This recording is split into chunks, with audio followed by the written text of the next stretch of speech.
Hello Vault Dwellers, what I'm bringing you today is my review of Valkyria Chronicles Remastered, just for the PS.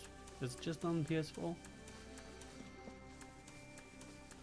Double checked, it's on the PS4 and the PS3. I was lucky enough to get a PS4 version of the game. Now as remastered goes, remastered version editions go, Valkyria Chronicles is fairly light on new content. Yes, you're going to have all the DLC of the original included in the box, and I think there's an expert difficulty mode that's added on as well, but beyond that, you're just going to get prettier graphics, people. 1080p, 60 FPS, which I think was available on the PC version, but don't quote me on that. Now, if you're wondering what this game's actually about, you take on the role of Welkin Gunther, the son of a general. You're kind of a nerd or dork from university, and you like plants, animals, and other things of nature. What's that? Grass? Mistletoe, a tall aquatic plant found in the estuaries of some rivers. Here we go. Hey, great. What did he find? A map in the dirt?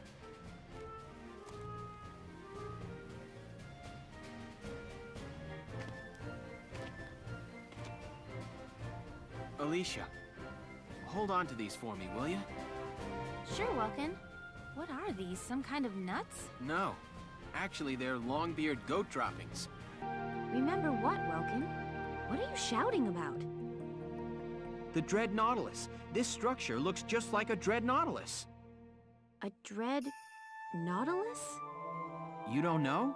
They're marine cephalopods. They live inside pointy spiral shells. And through accidental circumstances, you get your hands on a tank, and this allows for you to be a squad leader. Like, oh, you happen to have a tank, let's put you in charge of people. I'm pretty sure there's some backstory in that he did certain courses at university or whatever, because as you go through the game, you find out that the country of Gallia gives all of their students like military training at school. In case. I don't know why. But I did have a few things I wanted to share with you about the game. Firstly, there are cutscenes, and then there's cutscenes, and then more cutscenes. The only thing wrong with them is they're so good. I love the flow of the story, and it is one hell of an interesting story that delves into the past of the country of Europa. Yeah, Europa. Not the moon. Don't make that mistake. And one of the interesting things about the whole history of this world is some calamity hit years and years ago by a certain group of people and was stopped by another group of people, as history goes. And as you go further and further into the game, you find out that the enemy that you're facing off against the whole time actually has one of the good guys on their side, trying to repeat the mistakes of the past, perhaps?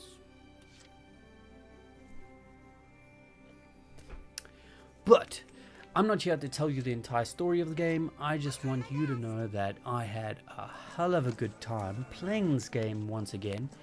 It's definitely worthwhile going through again and again, and you end up playing the same missions again and again, because when you get started on skirmishes, you can replay missions from the story again, just so that you can get experience and money, so that you can get upgrades for your squad, so you can do the story missions without losing a single soldier.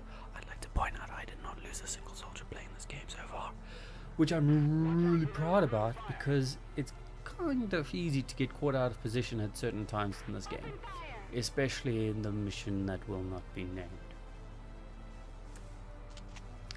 Yeah, that was painful.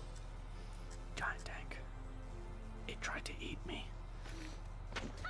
Now, let's just take a look quickly at the notes to see what else there is to talk about.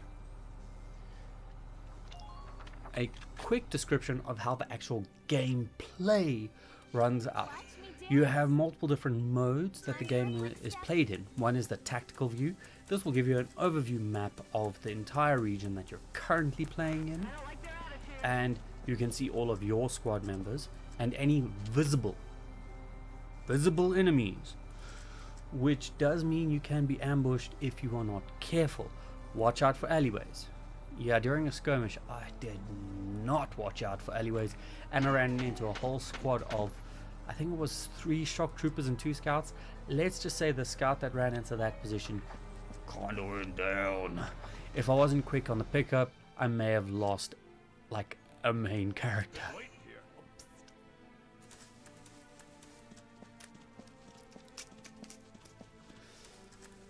So, once you've decided what you're going to do from a strategic point of view, you have a certain number of command points.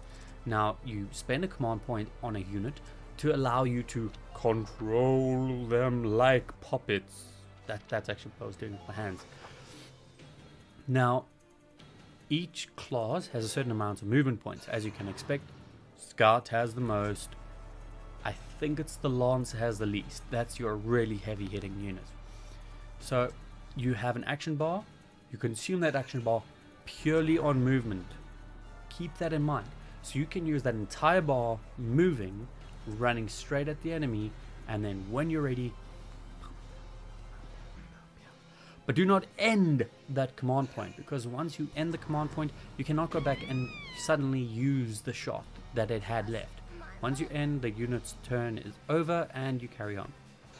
From what I could see, you can use 3 command points on a single unit in one turn, and each time they have 30% less of their action points to use the following turn. So you can't indefinitely move one scout all the way across the map. Once you're in position and you're ready to take that shot, you go into, I don't want to call it an action phase, but it's an aiming phase, whatever. And there you can take your time lining up that perfect shot. That is one thing that bothered me about the console version. Previously I played on PC. Lining up that perfect shot was sometimes frustrating. I find the analog sticks specifically on the PS4 aren't as precise as I would like, but you deal with it. Yeah, you do. You're okay with that. There were other times where a unit got caught out of position because I moved into a behind cover, and then trying to reorientate my person like an idiot, I got them to jump out of the cover again and ran out of action points. Well fucking done. So once you've lined up the shot, you pew pew and you kill things. What more do you need in a game? Other things you can spend command points on when you're in that strategic view. As the commander of Squad 7, you can also spend command points on things like orders. What this allows you to do is to either boost the stat of an individual soldier or the entire squad, or doing something like a heal, or I'm going to assume there's some movement buff you can give your people as well, but I've seen attack, defense, evasion and heal in different variations, either on a single unit or on a squad level. Obviously, the more powerful the ability, the more command points it uses. Your single soldier ones only cost 1 command point, which means they're hella useful. Something that took me about half the game to realize: if you don't spend a command point on a turn, they do carry over to the next one, which means you can position your soldiers fairly well, and then after that, like, end your turn, wait for your enemy to move into range, and then unload. Because if you spend multiple command points on a unit, it only affects their multiple command points on a unit, it only affects their movement, not their action, so you can keep on firing. This is only useful for unlimited ammo things, so like your lancers and your snipers, you're not going to use more than, I think their max ammo capacity is 3, so you can only spend 3 command points on them anyway, and it'll take them in 3 turns to build up enough ammo to do that again. unless of course they're at a base camp and all that. But that's more mechanics that you should learn by playing this game, because I honestly would give it 7 hamburgers out of llama, because it is that enjoyable. I lost hours and hours to this game, and I'm not afraid to say that. I'm just checking if there was anything else that was super important to say. No, not really. I would just say, if you didn't pick this game up originally, so clean slate, 100% worth it. Go get the game, have a hell of a good time. If you got the original game though, I can't say that you're going to experience anything new besides updated graphics. It's not a full AAA priced game. I would still say, you know, if you haven't bought a game recently, might be worth it. As I said, 7 hamburgers out of llama, people. You don't get that off. Enemy sighted. Keep it real. So remember, please give me a thumbs up if you liked it, thumbs down if you didn't, and if you can, why don't you hit subscribe now?